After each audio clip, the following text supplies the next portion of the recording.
राऊत. मंत्री प्रशांत बंबांचा प्रश्न घेऊन मग तुम्ही उत्तर द्या.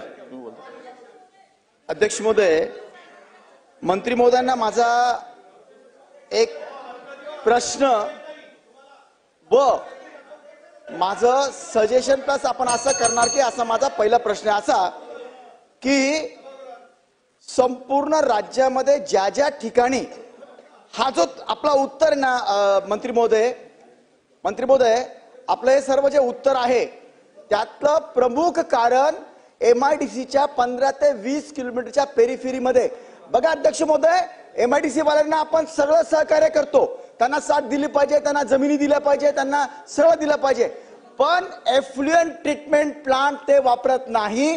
ते सेंट्रल एफ्लुएंट ट्रीटमेंट प्लांट मध्ये त्यांच्या सगळ्या जे काही रासायनिक पदार्थ असतात वेस्टेज ते तिथे टाकत नाही, ते जमिनीत सोडतात आणि कालांतराने पावसाचा खालचा पाझर होतो आणि तो 20 किलोमीटरच्या पेरिफेरीमध्ये वाढतो आणि म्हणून एकमेव हे कारण त्यामध्ये आहे. आपण जे उत्तर देऊ लागले की बाबा हे शेणखत, तर सरकार सगळ्या राज्याच्या शेतकऱ्यांना शेणखत उपलब्ध करून देणार आहात का, हे माझे दोन प्रश्न आहेत. मंत्री महोदय. अध्यक्ष महोदय, या ठिकाणी रोहित दादांनी जो प्रश्न विचारला तो 7 जिल्ह्यांच्या बाबतीमधला प्रश्न विचारला होता की या 7 जिल्ह्यामध्ये दूषित पाणी येतं याच्या माध्यमातून त्यांनी प्रश्न विचारला होता. नानांनी सांगितलं ते गोष्ट खरी आहे की नदीमध्ये जे पाणी कारखान्यांचं सोडलं जातं त्याच्याकरता प्रदूषण नियंत्रण STP लावलेले आहेत. काही ठिकाणी कडक भूमिका घेतली आहे, त्याच्याकरता त्या डिपार्टमेंटशी आपण संपर्क करू. पण हा जो प्रश्न आहे हा प्रश्न 7 जिल्ह्यांकरता विचारलेला प्रश्न होता की या ठिकाणी तर मी मटेरियलचा वापर केला जातो हे कारण त्याच्यामध्ये मेन असल्यामुळे मी उत्तर दिलं. मी काही शेतकऱ्यांच्या बाबतीमध्ये चुकीची भूमिका घेतो असं नाहीये.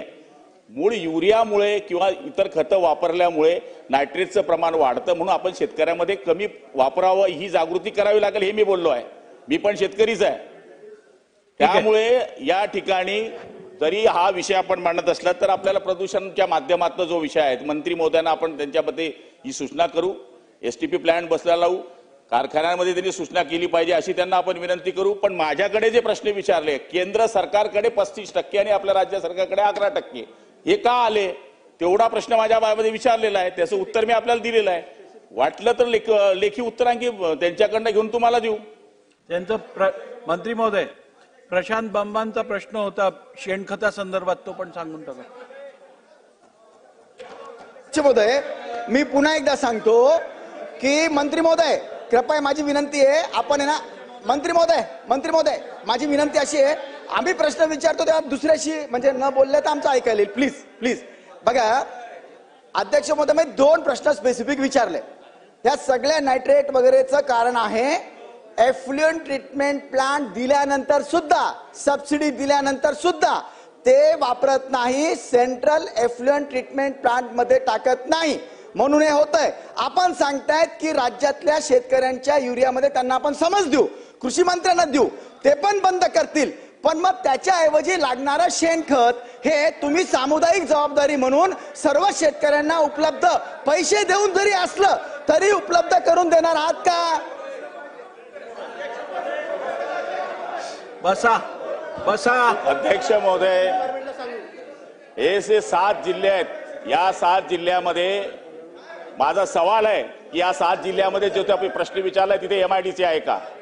ज्या ठिकाणी हे नमुने आहे तिथे MIDC नाही. ऐकून घ्या, तुम्ही पूर्ण ऐका. आता पूर्ण ऐका. तुम्ही जे बोलताय शेणखतचा काय संबंध आला इथं? मंत्री महोदय बाबा, ज्या ठिकाणी त्याच्या विषय सांगितला आहे आणि उद्योग विभागाला आम्ही या गोष्टी सांगू. हा विषय माझा नाही आहे. उद्योग विभागाला या ठिकाणी सांगू. बोला नितीन राऊतजी बोला. अध्यक्ष महोदय,